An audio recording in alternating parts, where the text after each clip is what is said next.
దేవునికి మహిమ కలుగునుగాక. అందరికీ కూడా శుభోదయపు శుభములు తెలియచేస్తూ ఉన్నాం. మేల్కొల్పు ప్రార్థన మిమ్మల్ని బలపరచటానికి కాదు, మీకు చక్కటి క్రమశిక్షణను నేర్పించటానికి ఏర్పాటు చేయబడినటువంటి ఒక చక్కటి ఆధ్యాత్మికమైనటువంటి కార్యక్రమం. ఈనాడు ఎటు చూసిన మరియు 24/7 24 గంటలకు కూడా రకరకాలైనటువంటి వ్యాపకాలతో, రకరకాలైనటువంటి కార్యక్రమాలతో, రకరకాలైనటువంటి మాధ్యమాలు, అంటే టీవీ మాధ్యమాలనే కాదు, ఇంకా అనేకమైనటువంటి మాధ్యమాల ద్వారా మరి ప్రజలను ఎటు నడిపిస్తున్నారో, ఎలా నడిపిస్తున్నారో తెలియనటువంటి ఒక స్థితిలో కార్యక్రమాలు ఉంటూ ఉన్నాయి, పోకడలు ఉంటున్నాయి. మరి ప్రచురితం కాబడుతున్నటువంటి అంశాలు కూడా ఆ విధంగానే ఉంటూ ఉన్నాయి. మరి ఎటు చూసిన ఘోరాలు, నేరాలు అన్నట్టుగానే ఉంటూ ఉన్నాయి.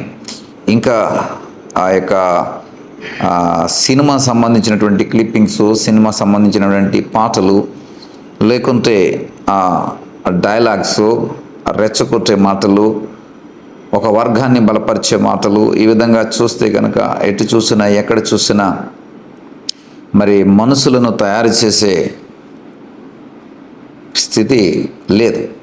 ఎటు చూసిన మనసులను మరి రెచ్చగొట్టి వారి యొక్క మరి మనసులలో లేదా వారి యొక్క హృదయాలలో సరైనటువంటి క్రమమును నేర్పకుండా మరి అడ్డదిడ్డముగా మరి ఆ క్రమశిక్షణ లేకపోవడాన్ని బట్టి అడ్డదిడ్డంగా వారు పెరుగుతున్నారు, అడ్డదిడ్డంగా మాట్లాడుతున్నారు, అడ్డదిడ్డంగా నడుచుకుంటున్నారు, అడ్డదిడ్డమైనటువంటి ప్రవర్తన కనపరుస్తున్నారు.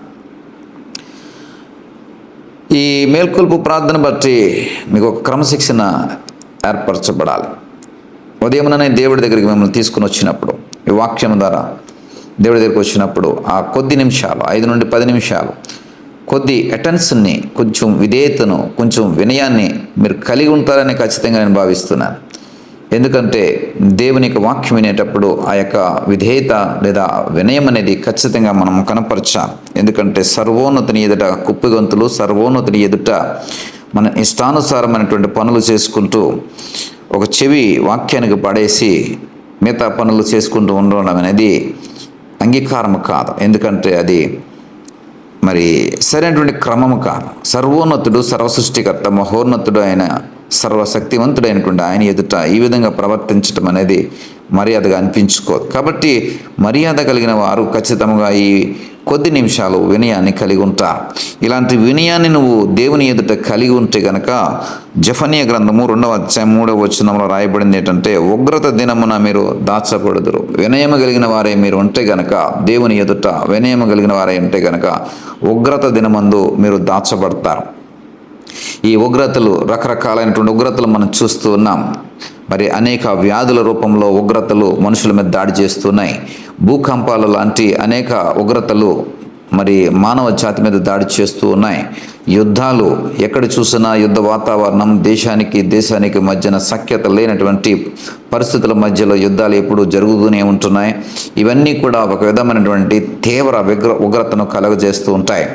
ప్రియ సహోదరుడా, సహోదరి, ఈ కువైట్లో ఉన్నవారు, దుబాయ్లో ఉన్నవారు, వారి యొక్క పరిస్థితి చూస్తే యుద్ధమును బట్టి వారి యొక్క మనసు భయాందోళనతో నింపబడి ఉంది.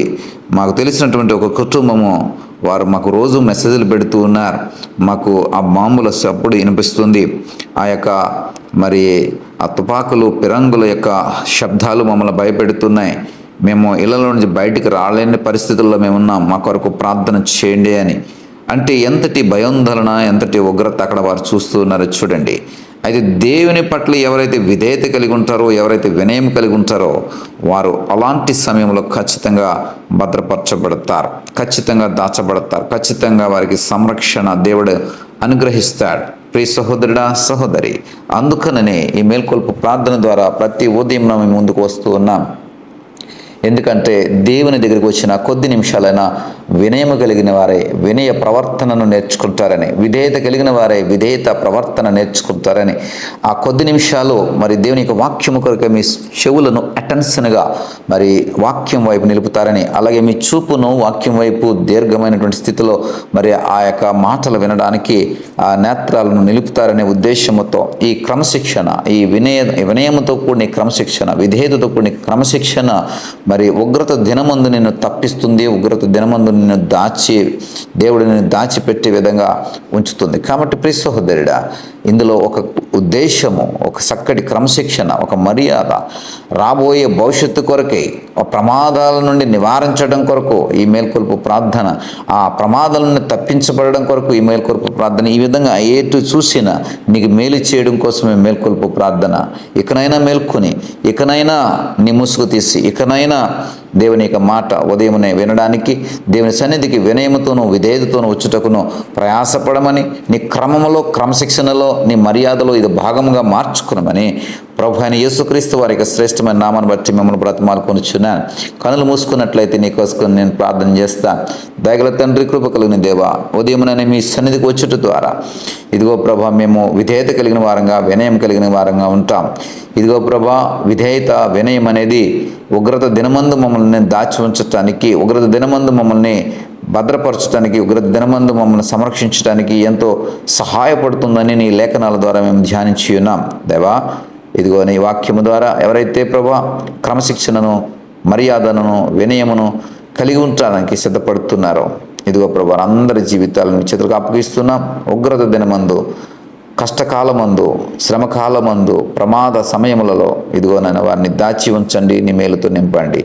మహిమ, ఘనత, ప్రభావాలు మీరే పొందుకోమని యేసు వారి నామమును బట్టి ప్రార్థించి పెట్టుకుంటున్నాం పరమ తండ్రి. ఆమేన్.